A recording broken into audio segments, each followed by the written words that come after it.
can hear my children screaming very loudly outside the door. So hopefully none of that is picked up. Just Um, started your own metal band. It's all good. yeah, man, I don't want to post any things of my kids, so I'll send you the video later. But my wife sent me this video. Our 3 month old is doing quote unquote, it's called tummy time. So it's working on trying to lift his head and do all those things because that's what you do at that age. And See, I'm very meanwhile, jealous. I can't lay down on my tummy because I can't push up off my arm right now. So no, he's got me oh, beat on that. I don't get any tummy time. don't worry. So This will make you even more irritated. So my wife told me that she told the other two boys, who are 4 and 2 respectively, that our youngest is doing his exercises. And so they immediately jumped into doing push-ups. And they are not quality form push-ups. I'm not sure that I would call either of them push-ups. But that's where you just the walk in there and like a good father should just like work on your shitty form. Like, what are you doing? Your perfect dad's a pra- fitness professional. What are you? perfect You're practice makes embarrassing perfect. me. This is You're just getting really good at being I really can't bad. post this online because people think I taught you. No, that's not the problem. It's more so my wife's mother knew somebody that had the unfortunate incidents that their child, they had posted pictures of them online, and then uh, someone else got some advertisement for an indecent thing that had their kid's picture Yeah, on I've it. heard it. That's not an isolated story I've heard, which is friggin' scary. Right. So that's why I don't post pictures of my kids anymore. So it's like, Valid. I'll just not do this. Uh, which doesn't relate at all to what we're talking about today. The No, see, I thing, feel like we have to figure out a transition. That's oh yeah, well, so I mean, it does and it doesn't, right? The My kids push-ups, which were your kids not push push-ups, ups and they have really cruddy form, and you can't hit them for it. So we're going to talk about high intensity training or hit. There you go. right? Which is different than the other hit, Then the HIIT, right? Which is high high intensity intensity interval training. interval training. And the reason why we're talking about this is because I guess somebody rediscovered Mike Mincer, What's old is new again. Like in and fitness isn't anything. Fitness, fashion, music, whatever. Like it cycles right, around. and then after Mike Mincer, there was Dorian Yates. So these two monumental people in bodybuilding history. I take nothing from them. They were incredible athletes, and they are still great coaches to people. But high intensity training that they did, even they would say, is not something you should do for long, extended periods of time. And I think if you're doing it correctly, and we'll get into it in a second of what it is, but like I think if you're doing it correctly, it's something that you're physically unable to do for long periods of time. Like you'll start experiencing overtraining symptoms, which we talked about before in the past. Go check that out. But like, yeah, I think a lot of times a program like this, people think they're doing it not because to do something like this intense, yeah, you are physically unable to do it for long. Right. So high intensity training, the principle in it effectively is true to failure repetitions. And then some. Yeah. And you do X number of sets in a given workout where it would be, for example, like chest, back, legs, shoulders, with a day separation between those two sets. Or you would do an all upper body, all lower body, all upper body, all lower body, and still again have a day off, because that's all you need to recover of high intensity training. And I'm not saying that it's impossible for some people to recover.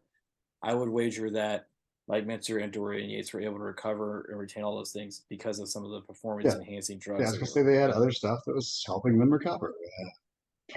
I I think we both have spoke on it before. We're not judgy of it, but like I also don't want people in the mainstream to think, oh, this is just normal to be able to do this because it's not. Right. That you do this and then you will therefore look like they Right. did because you did this. And when it comes to that, I don't have anything against high intensity training. I think everybody should do it at some point in their life and do it probably for just 1 week. Like you build up to it.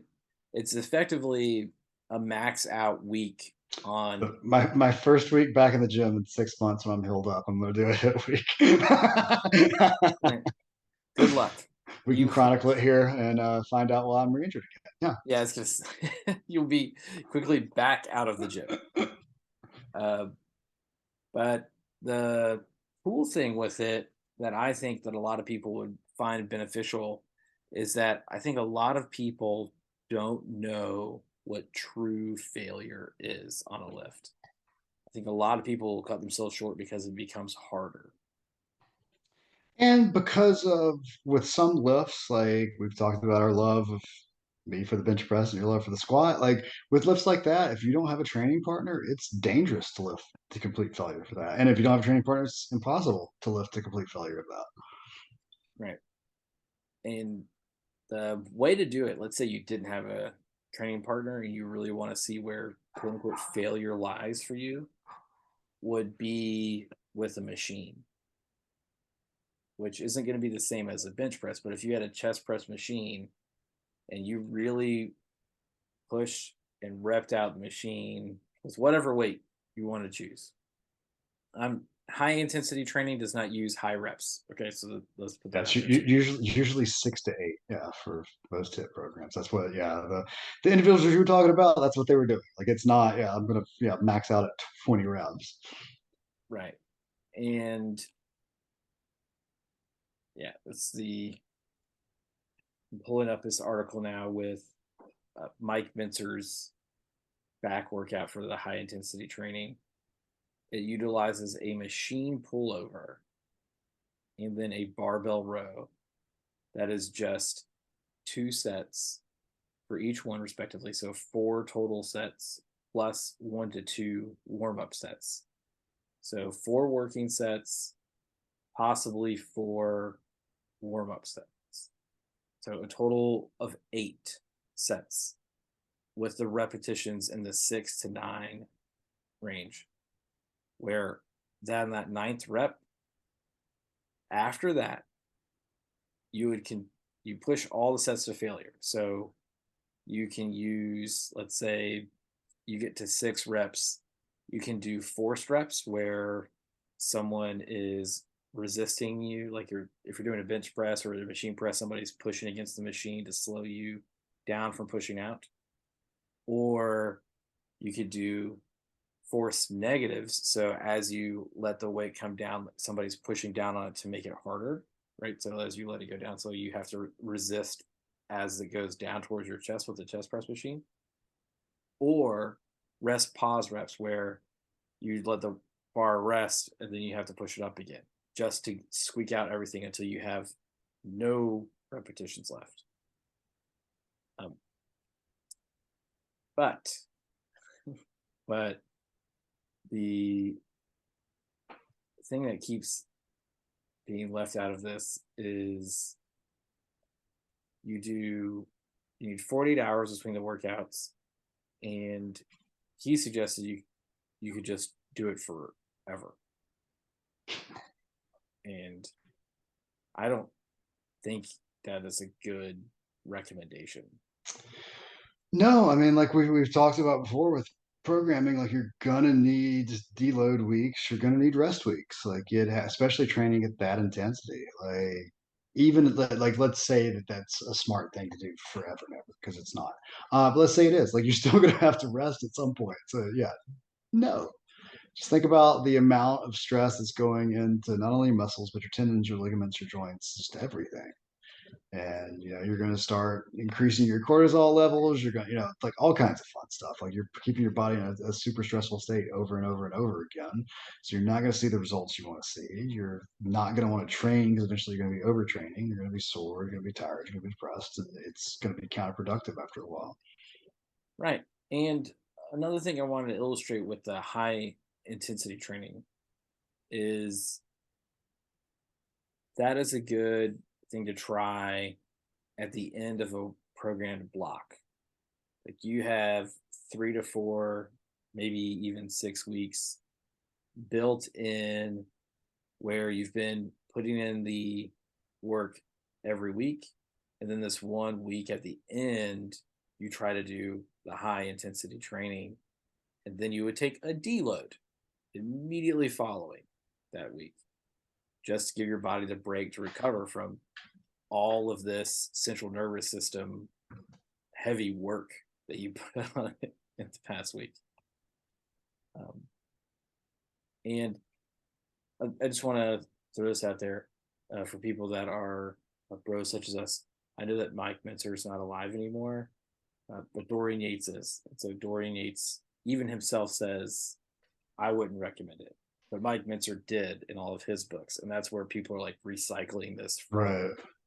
But Dorian Yates, who won multiple Mr. Olympias, unlike Mike Mincer, does not recommend that you do his. Dorian Yates was called Blood and Guts. Does not recommend that you do that all the time. And even he admits that he's like, I didn't do it like this. He's like, I would do it for a short period of time just to make sure that I get ready. He's like, but you're so depleted when you're trying to get ready for a contest. I'm not trying to go out there and hurt myself. I Right. still need to It's be able to just you're pose. not. Yeah, you're not properly nourished. Right. Um, and I think that's the best way to utilize high intensity training is as a programmed end to a block. Um, and the reason I think it's good is it gives you a new set point. If you actually push something to failure, you know that the next time you return to a block, okay, that was my RPE 10 weight 2 weeks ago. Was if it was bench press and you push it to failure with a training partner, don't do that by yourself. Your total end was 225, then you're 75% of that weight at 225 is what? I can't do that math that fast off the head.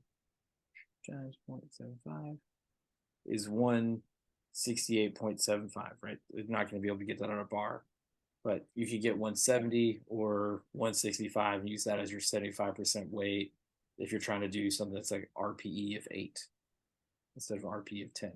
Yeah, it takes the guesswork out of it. Like you have an actual numerical value you can attach to stuff. Right. And um, that's another thing that I still want to talk about on this topic is I do feel like a lot of people expect that inside of a month you're going to see really grand and dramatic changes. And I think the greatest thing that would have been impactful for us even when we were younger, and we still knew it, but we just, we were younger, is that it will come. Like if you continue to put in the work, you will see the results. Goes So back to habits and discipline, like we always talk about. The habits and discipline will lead to those results. The problem is a lot of people, you don't see those results in 4 weeks and it screws with your head and you don't want to have the habits and discipline to continue on. yeah, and there's a lot of time while you're trying to change your physique and aesthetics and just your nutrition to help you meet your goals and achieve all those things. There's a lot of time in there where it is kind of boring, where it's just really repetitive. And that comes back to a discipline kind of thing. Like you just gotta kind of do the work and Yeah, and I think that's the issue with like so many like we talked about influencers and the different flavors of the week of workouts is like people want flashy. like because it's not going to be boring. It's like, oh, I'm doing something new every time because quote muscle confusion and all this fun stuff, and like you can't gauge linear progression there. But having the discipline to go, okay, I lifted 170 a week ago, I can lift 175 now, seeing ways to progress. Discipline and habits. Right. The, again, the success is in the work that you put in. Success is not the finish line that you achieve. Success is you working towards the finish line. If you did no work to get to the finish line, let's say you're trying to run a 5K and you want to do it in 25 minutes, which is pretty fast for somebody that's not young and hasn't been running for a long time. And you do zero work to get to that 25 minutes. It is highly unlikely that you would get to that goal because you didn't put in the work. And so if you try to do it and it took you 30 minutes instead of 25, you know, would you say that you were successful or unsuccessful? You would probably say you were unsuccessful. But the reason was because you were not successful in doing the work prior to get you to the 25-minute goal. So it's not that you were unsuccessful because you didn't reach the thing. You were just unsuccessful in doing the work to achieve the goal that you Yeah, wanted to do. the preparation for the goal wasn't there. Like, yeah, it wasn't the end result, like you said. So either way, don't have a lot on that topic. I really do think everybody should try to do some max out week at the end of a block of set.